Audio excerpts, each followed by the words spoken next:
Welcome back to the channel. I'm in a beautiful little scenic spot here in Amsterdam, New York, and I just got my deck of tarot cards from my special someone who I love.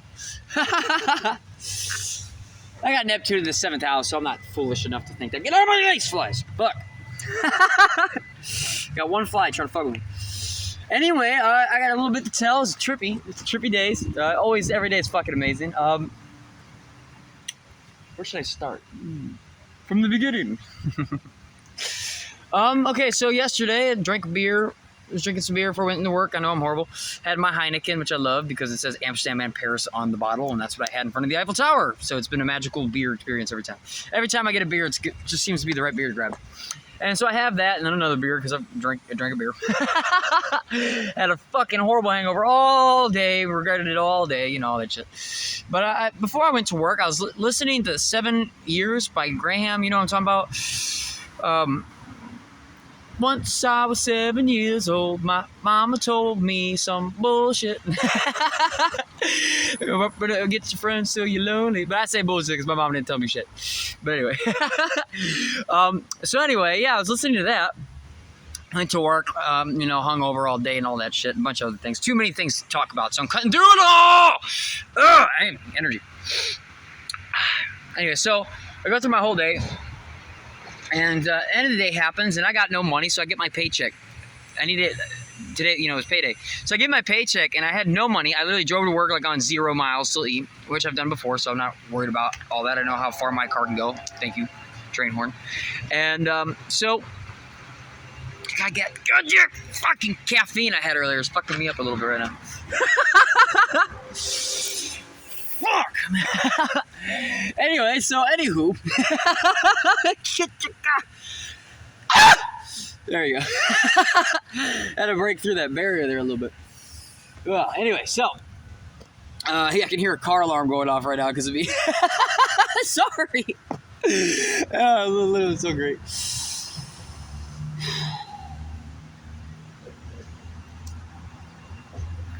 Fuck.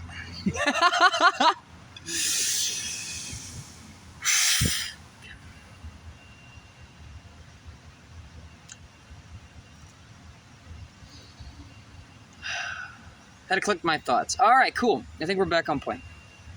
So I went to work, hangover, end of the day comes by, get my check, no gas. Gotta go get gas, no problem. So I go to a gas station down the street. I pull up, I park at pump 7. Just in general, I always pull up to the pump. There's all the numbers and all the pumps. Every time I pull up to any gas station are all like 8888, 888, 8888, shit like that, or 6, whatever. It just plays out like that because I'm so magical. So I pull up today at number 7, which just in general, I never usually pull up to that pump number. It just doesn't play out that way. It just plays out to where my feelings always guide me to a different pump. But I pull up to pump 7. When I get out the car, I hear that song by 7 Years playing in the car a couple pumps next to me. Once I was 7, but this time it's singing at the 11 part. Once I was 11 years old, my blah, blah, blah, blah, blah, blah, blah, blah, all that shit. And I'm like, oh, 7-Eleven. Oh, I get the joke. Like, I get that joke because I get the 7-Eleven joke. Like, literally met T-Clown, the rapper, and his last 2 songs, one was called Underground and 7-Eleven. I got stories about 7-Eleven in the St. Louis, and anyway. So, yeah, I meant to be here. Gotcha. So I walk inside the gas station. I walk into the gas station. There's about 6 people total in this store besides me. There's 2 guys. These are the typical dirty hands from working on cars, tattooed up, smoking cigarettes, assholes, 35 to 40 years old, maybe 45 years old tops. Guys I would have nothing in common with, and through my experiences, 4/21 my birthday, in my entire life, since birth, these are the kind of people that I've always had problems with. Just, they suck. Anyway, so no offense, but I picked that up, and they're over here. I walk in, there's 2 fucking registers, and they're over there floating around, and 2, 4. There's like another 2 people. Like, these other 2 people I'm mentioning didn't really play a part in the story, but they're in there. They don't help. And so I'm sitting there, and there's a big section of candy between me and the fucking 2 registers. So I don't fucking, I don't see nobody. So I'm sitting there in between the middle of the two. That way, if somebody does pull up, I know which one to go to. Well, during this time, one of the two guys that I'm mentioning here walks over, puts his shit next to me, and kind of like scopes behind me, and then like stands right here, kind of.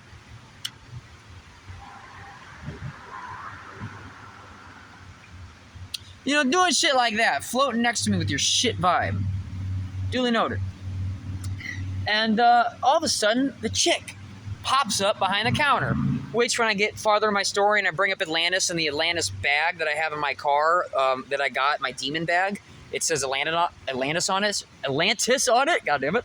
And when the chick popped up in that story, she was like, hello. She like fucking like just, hello, how you doing? Like it was really weird. It was like a surprise attack. It's fucking weird. It was her bad vibe and shit. But I was like so, I crushed her anyway. But yeah, same energy.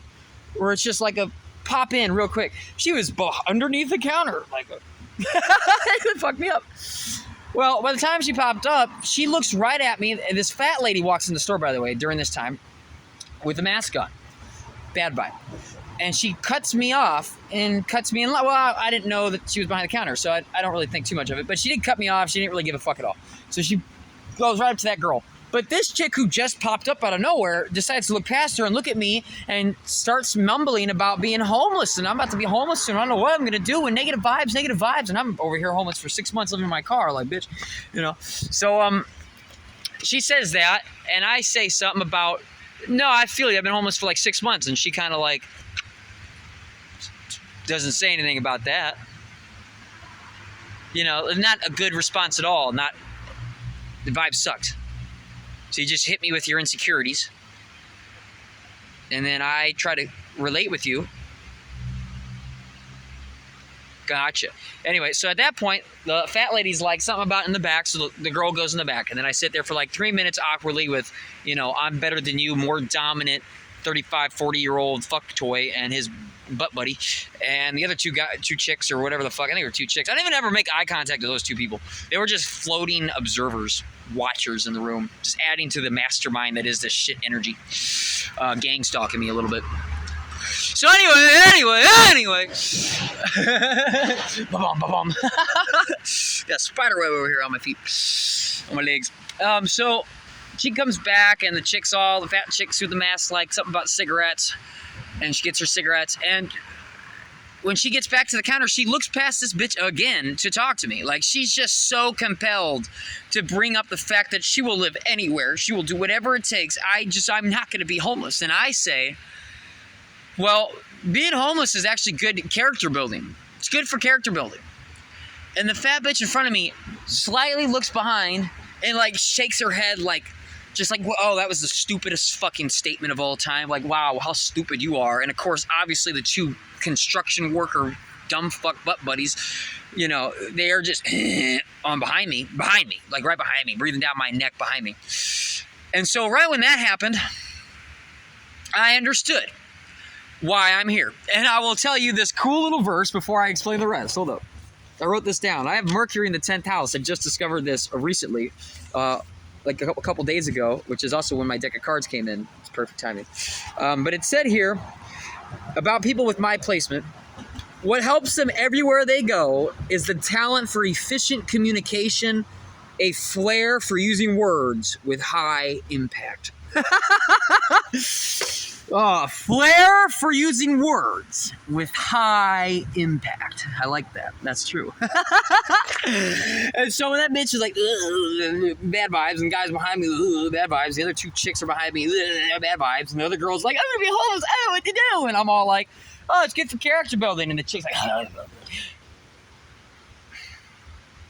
So I go, well, and I mean, nobody's like looking at me. They're just like ignoring me. But I go, well, I've been in every single fucking state in America. I got a Class A CDL skydive at 13,000 feet, made $10,000 in the stock market. I've been to Amsterdam and France, so I feel like my opinion fucking matters here, unlike everybody else. And then at that time, the fat bitch with the mask on starts to turn around to get the fuck out of there. And I say, oh, by the way, lady, that mask doesn't mean shit. There's no reason to fucking wear it. It's all made up. Enjoy your fucking cigarettes. Yeah, I'm like, gonna get $2.70 on pump 7. No, not $27, $2.70, and proud of it, lady.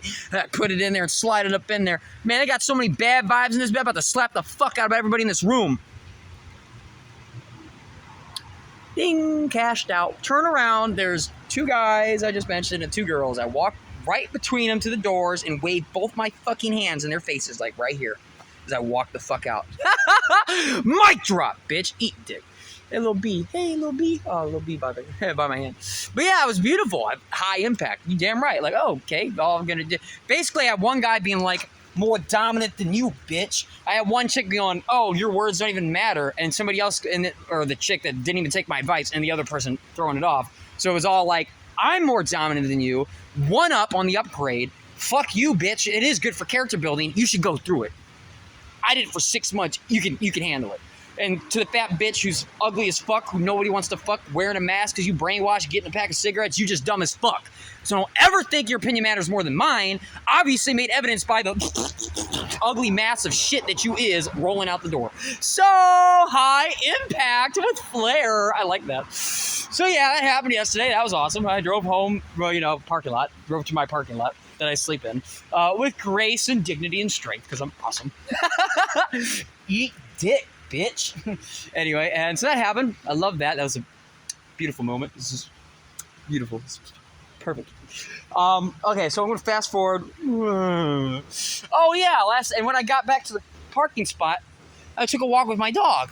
And when I was walking, and something told me to cut through this certain section of bushes and all this, and I saw a praying mantis, like the biggest one you could find, like the fucking huge praying mantises.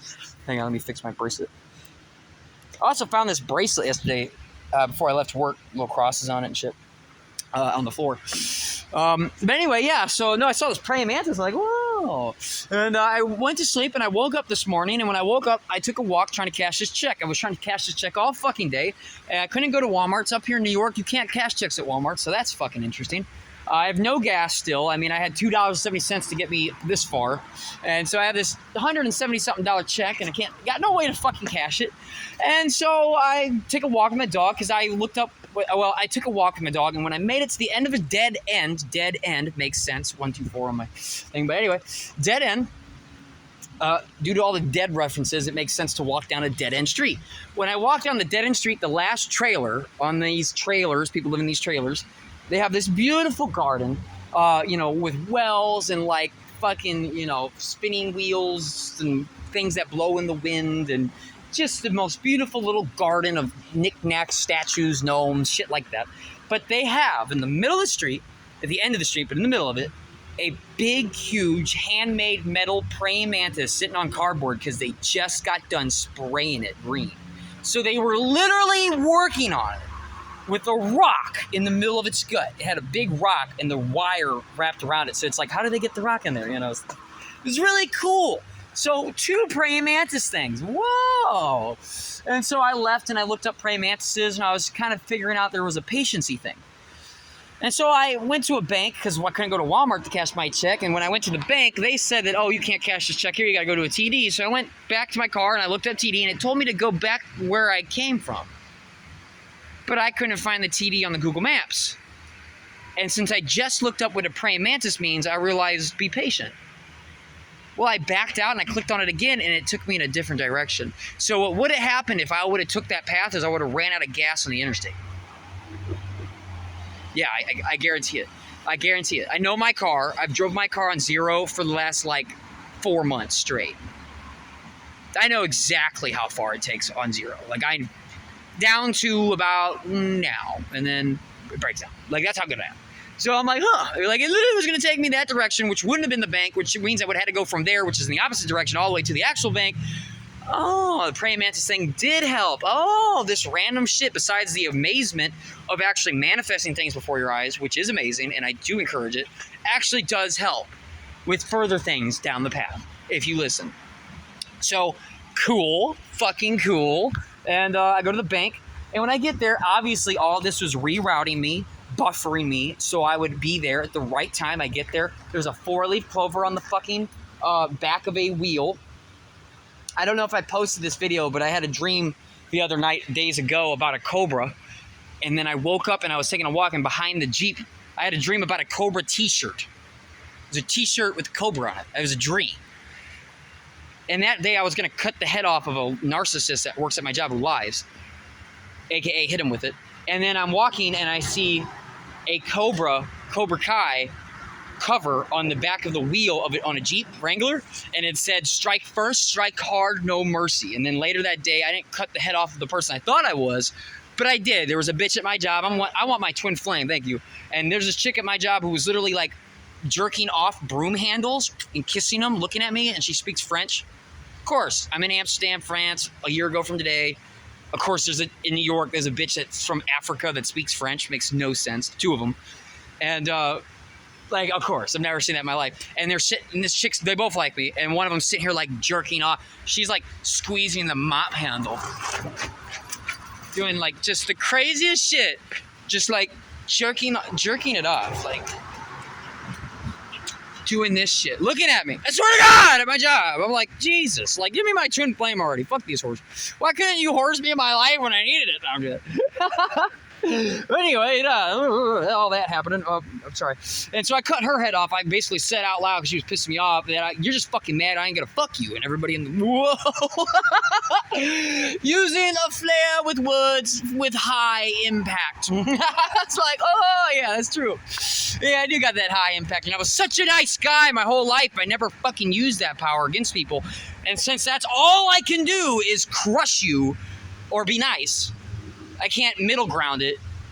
I basically make the decision that this is too much, cut your head off. So can't just poke you. I gotta cut your head off. So crushed her. Anyway, where was I going with all this? I got the praying mantis story. I cashed the check. When I go in to cash the check, there's this chick behind me from the Bronx. So you know she got that badass accent.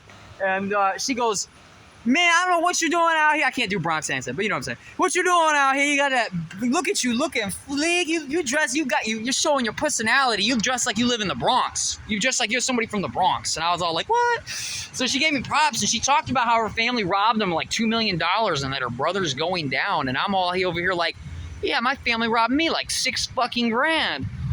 Yeah, and my brother's going down. 17. And I was like, fuck yeah, dude. So we had that, we shook hands. There was an energetic trade-off. We both understood we were here for this reason. Got my money. My money total was $166.64. So 666. I'm like, boom. And I hop on out there with my cash. It cost $10 to cash it, but just because those numbers lined up, I was happy about it. And I leave there and I go to a badass market and all this other stuff. I got 17 minutes. And I guess I can skip all that. Point is, I make it all the way out where I'm at. Oh yeah, I got another video I'm posting to prove it. But there is a video I'm going to post after this. I just was stopped from there, and it's a sundial that I found at a 300-year-old farm when I was in France, not in Paris, but in France. I played a game of chess in this private little club with peach trees and apple trees, and I had an apple and a pea. It was amazing. And I played a game of chess and I lost, and I never lose. And later I would find the reason why I lost that game is due to the rooks. They beat me with the rooks. Those are my favorite pieces. And I seen a rook. There is a castle touching basically the foot of one of the Eiffel Tower's feet. So if you go to the Eiffel Tower, the only other structure besides the Eiffel Tower, besides maybe like a little ticket booth building that doesn't count, is this random old castle that looks just like a rook piece. Like, whoa. So yeah, magic. And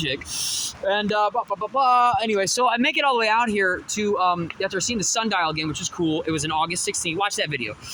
The day I hopped over the fence, Elvis Presley death day, all that shit. It was all on the fucking sundial, which is amazing. Makes sense. So cool. The other sundial I seen had all the astrology symbols on it, which is cool. And I bought an astrology book today. So, see what I'm saying? So the astrological symbols that should be on that sundial that happened before are now in book form. It expanded. This little fly keeps getting on my hand. He loves me so much. Look, he stayed right there that whole time. Come on. Look at that. Look how good of a vibe I got. I put him all the way up to my lips when he stayed there. He's a little cute little fly. Anyway, he's still there. Look at him. 1936. That's my phone number. Last digits. Anyway, cute little fly. God, he's so cute. You're distracting me, you little fucker. And I just got my tarot cards from this post office. Well, I made it all the way out here, and they're closed. So I go to my P.O. box. I literally got this P.O. box just for this deck of cards. For my favorite fucking re-channeler on YouTube. Who I will meet one day. Anyway, so point is I get the cards, but I don't have them yet. I only got this piece of paper that states that if I hand it to somebody that works there, they'll give me the package. But I hear them talking behind the metal closed door. So I walk up and I knock and they're like, hello? And I was like, I'm sorry, I heard you speaking. I used my charm, my communication skills on point. That sudden flair it was mentioning. And I use that and I charm and manipulate my way into making the man get my package. But he didn't, he wanted to. And there was a girl I could hear on the other side going, but we can't, but we don't even know how to sign it. But there's no and negatives and you can't and nope and that's not possible right now. And 15 other negative things, which I didn't listen to at all. Oh, you still here. And basically, the guy comes by, hands me my package and says, don't make a habit of this. And I'm like, I'm so thankful, thank you. And so I walk over here and I shuffle my cards. Now, the person who gave me these cards told me to do 3. I did, and a 4th one came out at the same time as the last one. And the cards I got were Lightworker, Earth Angel, Healer, Atlantis, which goes back to the Atlantis bag, and and the last card, which fell underneath the other 3, underneath them, which is really weird how it fell underneath those 3, said underestimated. And I just had a conversation at the bank with family members that fucked me over and underestimated me. Same with that other chick. Ooh, Leaf just fell by. Ooh, the wind. Ooh, birthday time. All right, fly it off, baby. I love you. And I guess I'm going to end this and enjoy my fucking day. Keep rocking it, dog.